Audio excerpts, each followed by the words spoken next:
الحمد لله نحمده ونستعينه ونستغفره ونعوذ بالله من شرور أنفسنا ومن سيئات أعمالنا من يهده الله فلا مضل له ومن يضلل فلا هادي له وأشهد أن لا إله إلا الله وحده لا شريك له وأشهد أن محمدا عبده ورسوله صلى الله عليه وعلى آله وأصحابه ومن سار سبيله إلى يوم الدين أما بعد.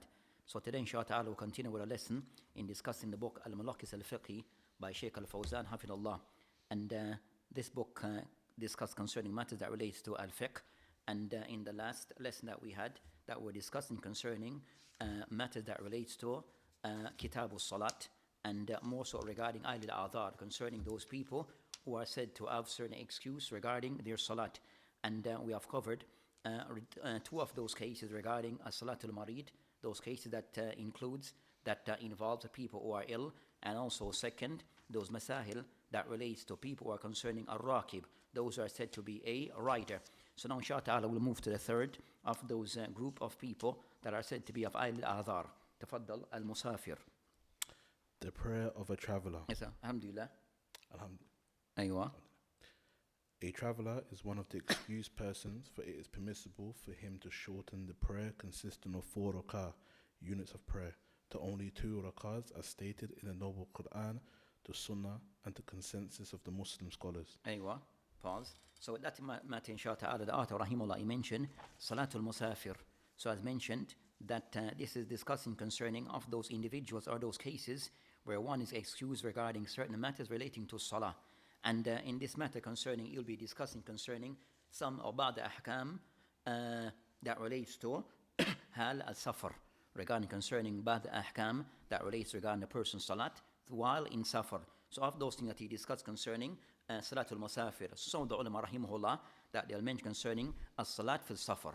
So regarding concerning this particular chapter or this particular segment, we'll be discussing concerning as-salat fi safar, regarding what's the condition on the ahkam that relates to the person who is a traveler regarding his salat in particular. So regarding concerning mentioned min Ahl al-Adhar al-Musafir, of those people who have a valid excuse, a legitimate excuse within the Sharia that they're able to can alter their salat, is regarding the case concerning a person who's a traveler. So the person who's a traveler, you have certain consensus regarding his salah, and we'll outline some of those cases. So also to mention, so of those things to take into consideration regarding musafir. So the musafir is a person said to be a traveler. So what's considered to be traveling? What is defined as traveling? According to the ulama, they mention concerning, as for the definition of safar, what is said to be a traveling, they mention a safar istilahan, according to the ulama, they mention khuruj al-insan is a person exiting, or the person leaving, min watanihi, a person leaving is place of where is place of resident, qasidan makan al-akhir, with the intention to go to another location. So the person intending to go from one place that is residing to another place. Yastagriq masir ilayhi bimasafatin ma, by the person taking, or the person traveling a certain distance to achieve this. So the safar is the person leaving his place that is residing to go to another city or to another place, and this would involve the person traveling a certain amount of distance. So that's concerning what is meant by as-safar. Then they mention وَيَشْرَعْ لَهُ الْقَصَرْ الصَّلَاةَ الرُّبَاعِيَّةِ مِنْ الْأَرْبَعِ إِلَى رَكَعَتَيْنِ. Then they mention the next thing, that it is permissible, and we'll discuss concerning soon to cover next concerning this level of permissibility that is given to the person who's a musafir, is that person allowed to shorten his salat. So qasr as-salat. So the person allowed to shorten his salat. So the ulama here rahimahullah, they discuss concerning al-qasr, what is meant by this concerning al-qasr. So one, qasr, to shorten one salat, that it is allowed due to a safar. So of those concessions that also the Sharia have given to a person, is that as a traveler, that a person, one, is allowed to shorten his salah. And we'll discuss the next thing that the person allowed is al-jam, that we'll cover next, with the person able to combine his salat. So of those things that is allowed for the person who is said to be a musafir, a traveler, one is allowed to, what? Al-qasr, which is to shorten his salat. So al-qasr, it means regarding, linguistically mean concerning, naqs fi shay, is kind of somewhat to decrease something. So that's concerning the they mention concerning al-qasr, which is the person able to decrease his salat. So regarding concerning the salat, is allowed to shorten his salah, which is khilaf at-tamam, where the person does not pray his salat in the normal fashion. So as a musafir, the person given certain concession, which is of those, is allowed not to pray how he would normally pray. And this is by the person shortening the amount of units or rakat from those that have arba to ithnain. So those rakat that consist of arba rakat is allowed to shorten them to rakatain. That would include dhuhr, asr, and isha. Nam. أيوة, then mention كما دلت عليه الكتاب والسنة والإجماع. Then he mentioned concerning the evidence regarding this particular matter. Then he'll cover concerning the evidence regarding this matter. So regarding concerning al-qasr, is specific to those salawat that consist of arba rakat of the salat, which is the wajibat. So this does not include concerning as-sunan and the likes, only in particular the salawat that are said to be of the wajibat that consist of arba rakat. Then they mentioned, Ibn Qudama rahimahullah, he mentioned ajma' al-ilm, that ulama are in agreement regarding أجمع أهل العلم على أن من سافر سفرا تقصر في الصلاة, that تقصر, that the person who is a musafir, of those salawat that agree that the person can somewhat shorten. They mention al-hajj because of hajj, regarding concerning umrah, regarding safar al-umrah, or concerning al-jihad, or regarding al-tijara or al-ziyara. So the person who undertakes those type of safar, so it could be for hajj, a safar could be for umrah, a form of ibadah, or jihad, or it could be regarding tijara, the person who is to travel because of for business reason, then also is allowed to make to shorten his salat. And also they said this is nuzha, as a form of the person want to travel for ziyarah, he want to visit his family and friends in a different location. So regarding concerning, as mentioned by Ibn Qudama, it's allowed for the person to take the concession of musafir in those cases. Aywa, tafaddal. Allah exalted be He says, and when you travel throughout the land, there is no blame upon you for shortening of prayer. Moreover, the Prophet ﷺ performed only shortened prayers on his journeys. Furthermore, on journeys, shortening the prayer is better than completing it, according to the majority of the scholars. It is narrated in the two Sahihs that Aisha radiallahu anha said, when the prayer was enjoined by Allah, it was 2 rakah, unit of prayer, only in every prayer, both when in residence or on a journey. Then the prayers performed on journey remained the same, but the rakahs of the prayer for non-travelers were increased. Umar radiallahu anhu said, the prayer performed on journeys is of 2 rakah. This is the complete prayer without shortening. Aywa. So the author rahimahullah, after Hafidullah, the author Hafidullah, who the author is alive, that he mentioned regarding that, mentioned the adilla regarding the permissibility of al-qasr, as-salat, lis-safar. So he mentioned concerning of the evidence, but as he mentioned that there's evidence to prove the permissibility for the person to shorten his salat by way of the kitab. Then he mentioned concerning the ayat concerning إِذَا ضَرَبْتُمْ فِي الْأَرْضِ فَلَيْسَ عَلَيْكُمْ جُنَاحٌ أَن تَقْصُرُوا مِنَ الصَّلَوَاتِ or min as-salawat. So he mentioned regarding concerning that إِذَا ضَرَبْتُمْ, concerning that ضَرَبْتُمْ in a sense of that doesn't matter. It doesn't mean darab means what normally mean to strike, but it means concerning that here concerning when you're traveling, when you're moving about on the land. So you're above the land, traveling fil ard, upon the land. فَلَيْسَ عَلَيْكُمْ جُنَاهٌ, that there's no harm upon you, and taksuru min as-salawat, for you to shorten your salat. So it mentioned concerning that there's no harm for you to shorten your salah. So meaning concerned, the person would not pray as you would normally pray. Naam, so the shahid from the hadith, from the ayah, Surah An-Nisa, verse 101, that the person who is traveling, then it is allowed for the person, there is no harm upon the person, for him or her to shorten their salah. Naam, so that's concerning the dalil from by way of the Quran.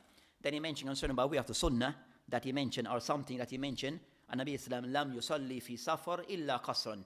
And this is concerning the statement of Ibn Taymiyyah and the likes of Ibn Qayyim. So Ibn Taymiyyah, Ibn Taym, and some of the ulama, they have mentioned that based upon they mention al-istiqra, we're concerned in looking at the Prophet of Islam, all his journeys and travels, whether for jihad, whether for umrah, for hajj, that all of his travels, that he has not known or been narrated to us that he ever prayed those salat in their normal format.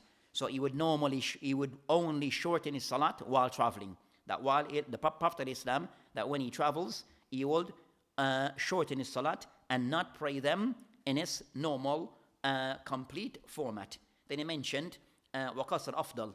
Then discussed concerning the next matter, which now concerning hukum qasr as-salat fi safar. What's the hukum in the person shortening his salat while traveling? So this concerning when he mentioned al-qasr afdal min al-itmam. So he mentioned concerning that it is for the person to shorten his salat. It is better fi qawl jumhur ulama, according to the view of the majority of the ulama. And then he mentioned a hadith in as-sahihain. So he mentioned concerning the hukum. So the Shaykh hafidullah is inclined to the view or mentioned the view concerning that qasr afdal. So the ulama rahimahullah, they discuss concerning the Masjid concerning hukum qasr as-salat fi safar. What's the ruling for a person to shorten his salat while traveling? So on this matter, you find the ulama, they have aqwal. So you have concerning aqwal on this matter of the ulama who takes the view concerning that, the ruling pertaining to al-qasr fi safar, of those views that they mention concerning that, of those who mention it is, as mentioned here, a qawl of the jumhur of the ulama, it is jaiz.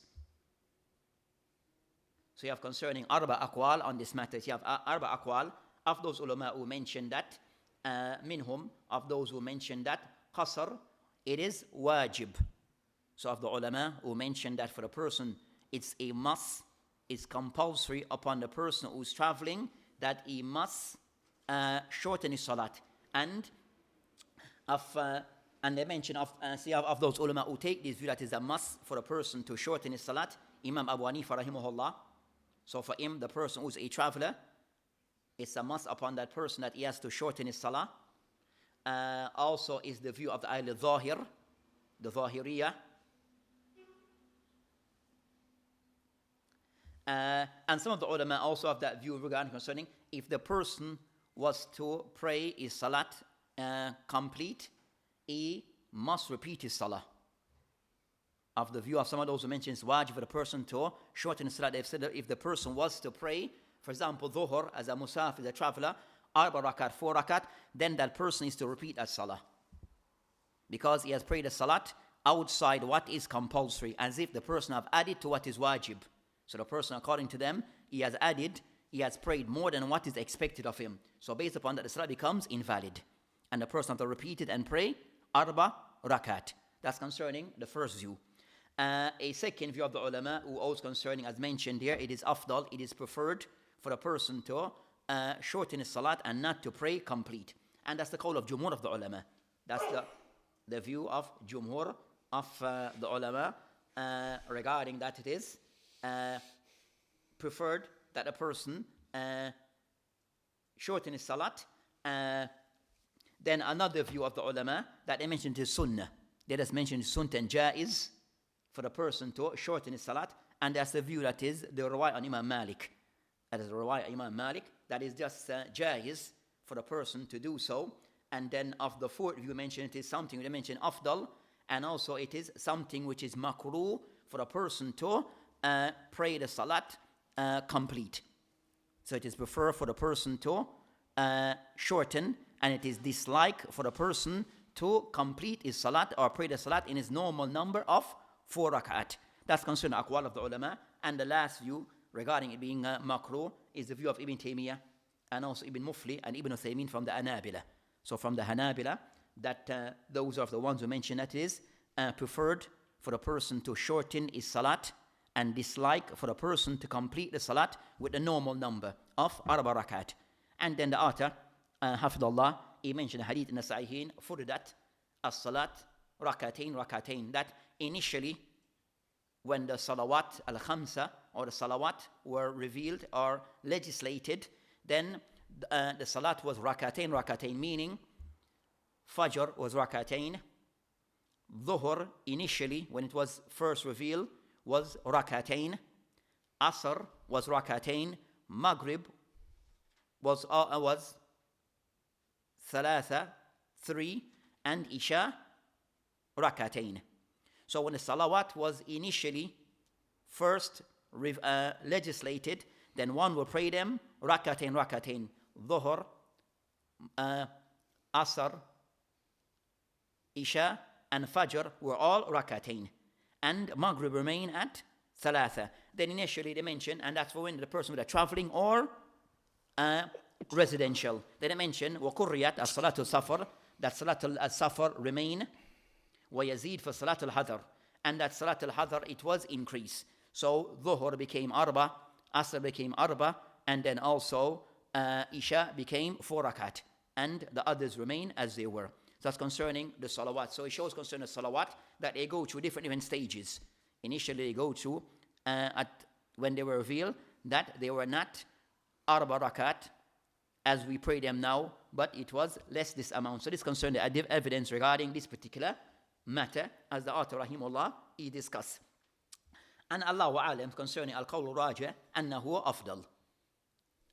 Of the ulama who all it is wajib, the discussion between the ulama regarding that particular matter, but regarding concerning it is afdal for a person, it is better the person stick to rak'atayn as a traveler. But if the person was to pray Arba rakat, his salat has done something which is disliked. He has done something which is disliked, but his salat is still valid, and the person need not to repeat his salah. That's concerning the hukum regarding a salat qasr, regarding shortening the salat while traveling. Aywa. A Muslim on a journey is to start shortening the prayer as soon as he leaves his town or city, as Allah permits the shortening of prayer for those who travel through the land. Before leaving his town, a Muslim is not legally considered a traveller through the land, and hence he is not permitted to shorten the prayer. The Prophet ﷺ used to shorten the prayer as soon as he left his hometown. So if a person does not travel from the residential land, he is not considered a traveller. A traveller is permitted to shorten the prayer even if he frequently travels, as in the case of a mail carrier or a taxi driver who spends most of his time on the way between towns. It is permissible for a traveller to combine the dhuhr. Okay. So you mentioned concerning the next masala that author rahimah hafidullah mentioned concerning yabda al-qasr bil-khuruj al-musafir min amil baladi. So regarding concerning of those matters that he discussed concerning that, when does the person take those concessions as a musafir? Regarding concerning of this case concerning shortening his salat, at what point is the person allowed to shorten his salat as a musafir? So rather other you mentioned concerning the person that he takes these concession when the person have left his city. And he mentioned that his city is behind him. So that's a call of jumhur of the ulama, that a person is considered that or a person is allowed as a musafir to take these concessions of those shorten his salat when the person have left the boundaries of his city. So whatever is said to be the end of your city, then the person, when the city is behind him, then he can take those concessions. So for us, it would be like in a more metropolitan city that we have today, when a person hit the highway, and they call them over here the motorway. So either a person now reach the highway or the motorway, then the person is now allowed. That is an indication the person have now left the boundary of that city. So the person then can take those concessions as being a musafir. But while he's in the city, for example, we're in London, and we're in South London. Now, the motorway to go, for example, to go to Birmingham. Now we'll go to Cricklewood side, isn't it? As one of the routes. So from south here, Cricklewood what? Which part? Cricklewood is? North London. North? Yeah. So north side, so we're going from south. Then we have to go through central. And then we have to go north. So that journey itself, through that from south, then through central London, then go through to North London to go to leave the city. All that journey from south, when you leave your home, central London, North London, you're still within London. So you don't take those concessions. So the person, for example, he left from here, which is Brixton, South London, go through central London and he's in Cricklewood and he wishes to pray, for example, out there in that side. And for us, that may take 45 minutes or an hour at times. Right? But the person in Cricklewood, he hasn't per se it, the motorway, the person is not said, is a traveler by way of his intention and what he's aiming to achieve to leave the city and go to Birmingham. But the person in Cricklewood is still within London, and that person is still, if he was to pray, he pray arba rakat, normal. Because he hasn't left the city of London. So even though Cricklewood is like coming to the edge, to the end of leaving the city, but because Cricklewood is still considered to be a part of London, within London, the person is not to take that concession yet. So he's not fully, he's a musafir, but does not have the concession of a traveler, because he's still within the boundaries of his city. So that's concerning. So when he actually now leave London and on the motorway, then he's now considered to be a traveler and then can take those concessions because he have left the city of London. So that's concerning the matter to be mindful of. Another matter that I'll kind of somewhat add before we go, so that's concerning that matter. So the person take the concession upon leaving the boundaries of his city, or it could be his village. So for us, we live in very huge city. From one end to the next can take an hour. The person is considered to be within that city. Even though he's a musafir, he still prays normally until he has left the boundary of his city. Our next matter regarding concern some of the ulama says that's the call of Jumhur of the ulama, and that's call of Sahih, that a person is not allowed to take this concession until he has left the city. So a matter to look at as a way of concerning for ourselves, that we have airports that we use to travel at times. We have our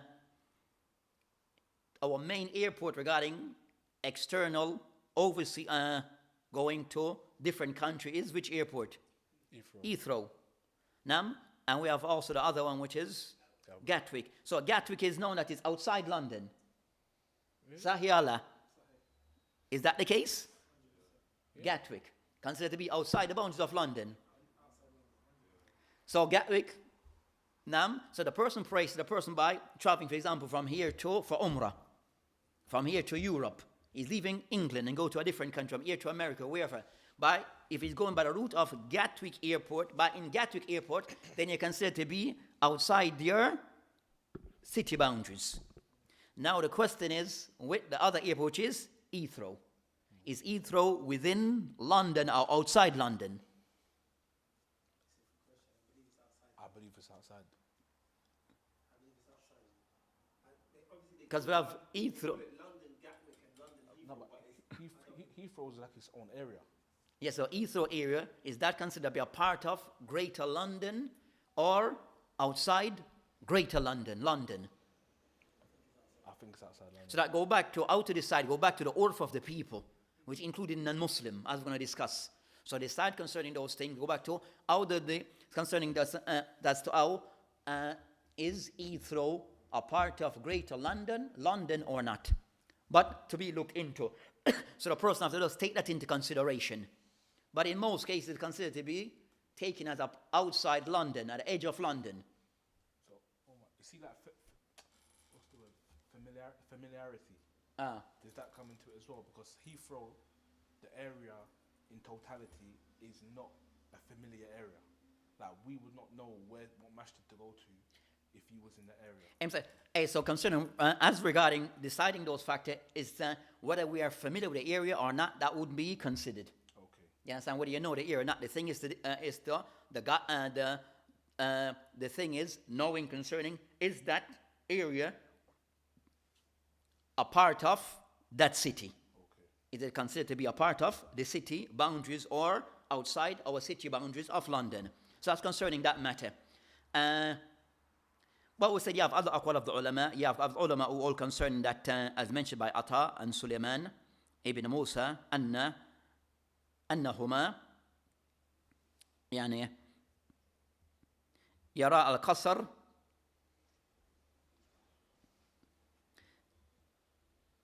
داخل البلد, that a person, some of the ulama all concerned that أجاز القصر is the person within the city if you intend safar. So if you're within the boundary of the ulama, but say that qawl is contrary to the qawl of Jumhur.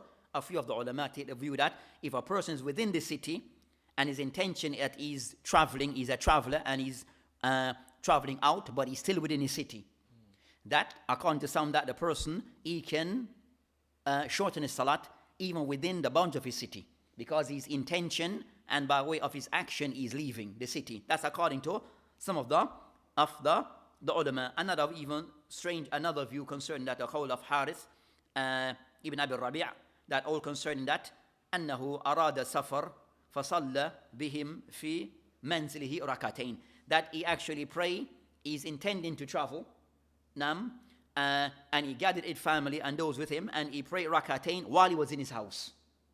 So he started taking a concession while within his house. But those qawl is contrary to qawl al-jumhur of the ulama. And qawl al-jumhur is the more correct view, that a person wouldn't take the concession of al-musafir while inside his house, nor would a person take it while he's within the boundaries of his city. So, for instance, say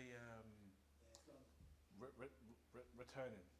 Say, for instance, okay, if Heathrow's in London, and you return from a flight and you land in Heathrow, Hey, so you haven't prayed Dhuhr, but now it's Asr, do you combine or do you just pray Dhuhr 4 and Asr 4? So the person also, those concession, it is taken concerning the musafir concerning a person leaving.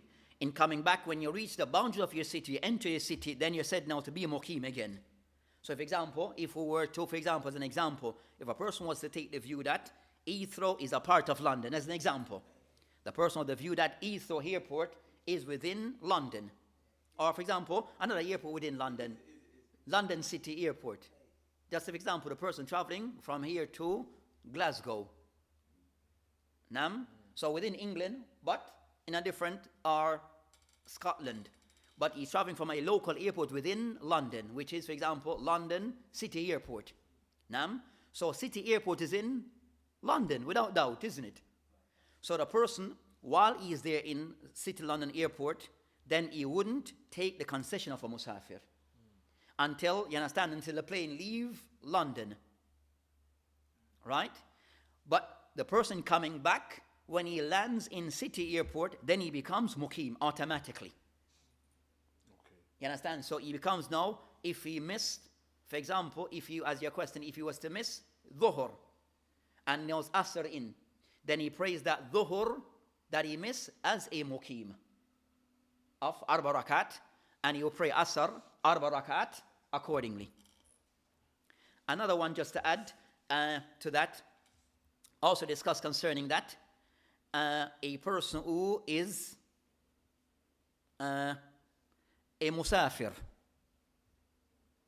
And for example, I'm going to where the person traveling from one point to the next, which I will use and say one point to the next, but he stopped at a place and he's praying at Masjid.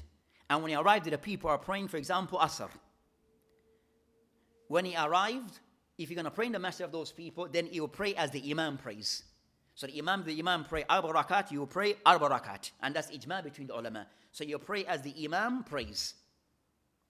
Now, so if you enter the masjid, you don't pray rakatain. So for example, it will be so, if you join him from the start, and he completes arba rakat, you pray arba rakat. Also, if you were to arrive and he already started the salah, and you caught the last rakah, so when you arrive, he's praying the fourth rakah, and for you, that's your first. How much do you pray after him? All right. You follow the Imam? So the Imam, so when you arrive, the Imam is praying, for example, Asr. Now, when you arrive in that masjid, which is on your journey, outside your boundary, you have left London, for example, you have left your city. For example, okay, so you have left your city, so halfway on your journey, you stop to pray. But you stop at a local masjid in that area that you stopped. But when you arrive in the masjid, the Imam, you came early and you prayed, you start with the Imam and you end with him. Right? That's the first scenario. So whatever he prayed, you prayed with him. The second scenario, when you arrived at the masjid, the Imam have already started the salah. and he's praying his last rakah. So he's on his 4th rakah, but for you that's your 1st rakah. Clear? But you're a musafir. How much do you pray? Actually, two. 2? What do you mean 2? You pray 2? I pray the last one and one more. So you pray his one, and you pray one more. Yeah. Hey. Hey, that's khata. I was right the first time. No, so that's an error. So you pray with the imam, whatever he prays, you pray, meaning that if he prays al-barakah, you pray al-barakah. So once you enter that masjid, you pray normal as the imam would pray. If you're praying behind an imam of the masjid. So if the imam prayed, he prayed his normal al-barakat, when you arrive, if for you, he was praying his normal al-barakah, but he's on his 4th, but for you that's your 1st. So you will now complete 3 more rakat. Because he prayed arba. But if, example, you arrive and the imam already prayed, and you arrive with your team to wash, and you say wash up, and you prayed. By the time you end washing up and preparing yourself, they already ended their salah. So for you, you can pray rakatain. Understood the difference? If you're praying by the imam, someone of the masjid locality, you pray as they would pray al-barakah. But if you're praying on your own, you can pray rakatain. Clear? The scenarios? Aywa. Where are we at? Ay, tafaddal. It is permissible for a traveller to combine the Dhuhr prayer and the Asr afternoon prayer at the due time of either one of them, and likewise to combine the Maghrib prayer and the Isha prayer at the due time of either one of them. That is because what makes it permissible for the traveller to shorten prayer makes it permissible for him to combine prayers as well. However, shortening prayer is a temporary permission valid when there is a necessity, as in the case when a traveller is in haste on his journey. Mu'ad radiallahu anhu narrated, on the battle of Tabuk, when the Prophet ﷺ had gone forth before the sun passed the meridian, he would delay the Dhuhr prayer and combine it with the Asr prayer, performing them together. But when he proceeded after the sun had passed the meridian, he would perform the Dhuhr and the Asr prayer at the time of Dhuhr, and then he would proceed. He acted similarly for Maghrib prayer. When the sun had set before he proceeded, he would delay the Maghrib prayer and combine it with the Isha prayer, performing them together. But when he proceeded after the sunset, he would perform the Isha prayer and the Maghrib prayer at the same time, at the time of the Maghrib prayer. When a traveller stops on his journey... So point that he mentioned will be the point before they consider that يَقْصِرُ الْمُسَافِرَ الصَّلَاةَ وَلَوْ كَانَ يَتَكَرَّرُ سَفَرُهُ. Then also they mentioned a point regarding Shaykh also, Hafidullah mentioned a point, or Allah mentioned a point regarding if a person that have multiple travels, maybe could be in the same day. For example, a person who is said to be a taxi driver, or those person who is a delivery guy, a delivery man, that person, he travels from one city to the next. So it's normal, even though it is it's a job for him, but it means that he at times will travel sometimes multiple times outside his city. That person also, every time he leaves his city, is a musafir. So for the taxi driver, for the delivery driver, every time that he leaves his city to deliver those items to those things to a different city, then he's said to be a musafir.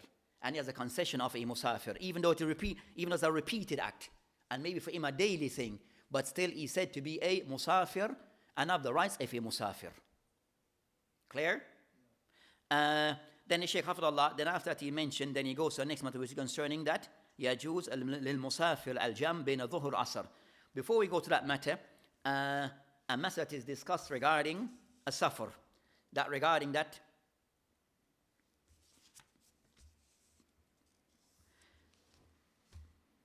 when is a travel is said to be safar? At what point, when you take a journey, travel a certain journey from one city to another, that journey is said to be a safar, where you allow this concession. So at what point, at what distance, when you travel outside your city, you can take these concessions. Clear?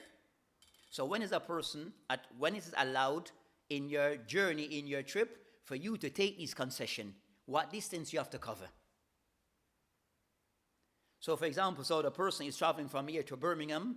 Is that travel? Is that a journey that is considered to be traveling, where you allow these concessions, shar'an? Because you can leave London and you can travel from here to High Wycombe. You can travel from here to Luton. You can travel from here, what is closer from, which else is close in that area? Croydon? No, Croydon. Where? Hey, so Croydon is still within London, the Greater London. But we said then when you leave London, so places like Luton, you're sure that you have left London. High Wycombe, Slough, is that? So, and Birmingham. So those different places, which of those places, at what point on your journey you are said to be a musafir, a traveler, when you can take these concessions? So look at the distance of your travel. So how much distance the person need to travel for him to have these concessions? Is it related to distance or related to what the people take as a travel? So the ulama concerned discussing this matter concerning the al-mudda al-musafa, at what distance you have to cover for your journey to be said to be referred to as a safar, where you can take this concession. Clear? So some don't take it as the boundary, you see, some take it as distance. Yes, so some may count consider when you leave your city, intending to go to another city. You are a traveler. But that distance that you're traveling, is it a distance that you are considered in the Sharia that you have rights to these concessions of combining your salat? Of, for example, the person wants to, the person is fasting to break his fast. I'm going to go from here to Slough. Is that really a journey that you require to break your fast? You understand what I'm saying? Or I'm traveling from here to Luton. Is this a journey that requires me that I'm allowed to break my fast? Or to shorten my salat? And the same would be, for example, from here to Birmingham. Is it considered to be a journey I'm allowed to break my fast or to combine my salat? At what distance in your journey are you allowed these concessions? That the journey will allow you to take this concession. So on this topic, you have the ulama, that you have a discussion between the ulama. And it goes into different aqwal. It goes into different aqwal. Of those aqwal, that's concerning al-jam. Because the Shaykh didn't mention per se. So regarding concerning that, because the ulama have looked to the Prophet of Islam regarding his various journeys. Now, especially concerning when he established concerning that his journey concerning that he have gone for umrah, for hajj, and also for maghazi, for different type of jihad, battles. And they see that while he on these journeys, at points he would take the concession as a traveler and shorten his salat and the likes. But because there's various journeys of different distance and different time frames, they have a difference regarding at what point or what distance, if covered, you are said to be a traveler.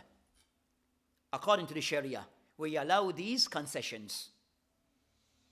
What distance the person have to cover to have these concessions. There's a hadith that's narrated in Ibn Abbas anhu, marfuhan, where it is said that the Prophet of Islam says, Ya Ahl al-Mecca, O people of Mecca, La taqsiru as-salat, do not shorten your salat. Fi aqal min arba burd. You are not to shorten your salat for less than 4 burd, which is a certain distance that they call burd, then used. We'll explain what that is, burd. Nam min Mecca ila Asfan. From Mecca to Asfan. From Mecca to another place called Asfan. So what the hadith is saying, and this hadith in the Ad-Daraqutni, the meaning of the hadith, that the people of Mecca, that they are not allowed to shorten their salat until they have traveled a distance which is beyond more than 4 burud. More than 4 burud. Nam? Whatever, and we covered that distance they used to use then. Or measurement used to use then. This hadith is narrated by Daraqutni wa Tabarani. And you find that Al-Bayhaqi rahimahullah, in looking at the hadith, said this hadith is da'if, going back to the proper after Islam. So the hadith, going back to the proper after Islam, is da'if. And I mentioned that Ibn Hajar rahimahullah mentioned isnaduhu da'if. Also Ibn Hajar rahimahullah mentioned isnaduhu da'if. Was sahih min qawl Ibn Abbas. I mentioned an Ibn Abbas qawli. Min qawli. So what is correct, that is the statement of Ibn Abbas, but it is not the statement of the proper after Islam as a hadith. Clear?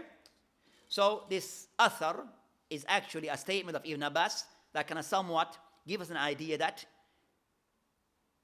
the distance traveled for a person to be considered to be a musafir, where he is allowed this concession, it has to be 4 burud. Nam? So what is 4 burud in our time, in our measurements today? Nam? And also the ulama have used this 4 burud as the measurement, the equivalent in our contemporary measurement. So how do they now calculate it? Now work with me now, or the mathematicians. Now work with me. That's here. 4 burud. Now say 4 burud. Burud nam is the amount. What is that now in we said now in kilowatt? Kilometers. So 4 burud, and that's the call of Jumhur of the ulama. So the person who can take the concession, he has to travel this distance. If he travels this distance, and he's considered to be a musafir regardless. Right? What is 4 burud? So they mentioned that 1, which is called barid. So 1 burud is the jam, the plural. Barid is the singular. So 1 barid is equal to 4 farasikh. That's another type of measurement they use then. Nam. So 4, so said, breaking it down now, so 1 barid is equal to 4 farasikh. Nam, which would mean 4 times 4. So 4 burud times 4 would equal 16 farasikh. With me, you with me? Yeah, 1 farasik is. So then we're going to, so what is, so we have no, so 4 burud is 16 farasikh. Or 16 farsakh. Nam or farasikh. So what is a farasikh? Jumhur of the ulama, all that it is 3 amyal. We say 3 mile hashimi. That's another type of measurement then. So 1 mile hashimi, there we answer hashimi. 3, so 1 farasikh is 3, equivalent to 3 mile hashimi. So we have 4 times. So let's say, what, 16 times 3?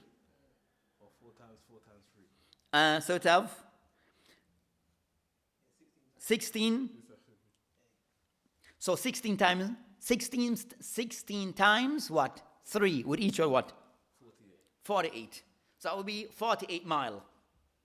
Hashimi, according to that type of measurement then. Nam. So that would be, so 48 mile Hashimi would be equal to, breaking down to 4 burud. Nam, when you break it down. So 1 mile is equal to, in contemporary time, about 1 kilometer and 1.68 kilometers is 1 mile. So 1.68 times 48 equals what? 80.64. Aye. So, and that will be in our contemporary measurement. So for us will be 48 times 1.68, which would equal to 80.64 what? Kilometers. So anything, so let's say, so you find out, So with that, you have a little give and take between some of the ulama. The number, can you understand? Those who say a little bit less and those who say a little bit more. Right? So between the ulama, for example, al-lajnat al-da'ima, they're all concerning that in contemporary measurement, that distance will cover 80 kilometer takriban. 80. Nam. Some say a little more or less. Some say 70 something. Some say 80 to 86. You have that little difference. But 80 is like the middle point. So with this, the ulama mentioned anyone who have traveled over 80 kilometers, then is a musafir, regardless whether the people consider that to be a journey or not. So any journey that you have taken that is beyond what? 80 kilometers, you are a musafir automatically. With me? Anything below that, and you have left your borders, then it goes back to the urf of the people. Meaning, for example, make it more practical, between London and Birmingham, what's the distance? In kilometers? Mile? So in our so that's considered to be a journey regardless. Regardless is as a journey. Now, because it's above that distance. So the thing now is between London and, for example, Luton. Luton is, what's the distance? Luton is not 2 hours away. Luton's 20 miles. I do it regularly. Yeah, so 20 miles. So that distance is below our 32 kilometers. so it's below the 80 that we have. So it says below the 80, but it's outside London. And a distance, 20, what, minutes ride? It's about an hour. About an hour ride from London. So the thing is that because it's below our 80 and it's 36, but it's outside London and it's a distance, an hour, is that journey considered to be safar, where you can take these concessions? So anything below 80 kilometers, then it goes back, and it's outside your city, then it goes back to the urf of the people between those two cities. Do you consider that to be a journey or not? So from here to Slough. For us in London, we don't consider it to be a journey. But it's a little bit out. High Wycombe. Is it a journey? So it goes back, those cases now go back to the urf of the people. And the urf of the people is decided not just by the Muslim. So there's a person, the urf of the people, we have asked, see what the view of the Muslim. No, is the view of the people Muslim, and the people of that city, of those cities alike. Non-Muslim also included. Do we consider that as the urf of the people of London, traveling from London to Luton to be a journey? Because we now concerned, you have people who commute back and forth every day. Because they work in London but live in Luton. So is that considered to be a journey? In the eyes of the people, do we see that as a journey really? In most cases we do, because when we do go, they will make qasr. So those are the things, so it goes back to the urf as to how it is, those journey that is less than the 80 kilometers, how the people perceive it. How it's perceived by the people. So that's concerning that matter. So that inshallah ta'ala, we'll stop here for today. وبالله تعالى توفيق وهذه إلى سبيل.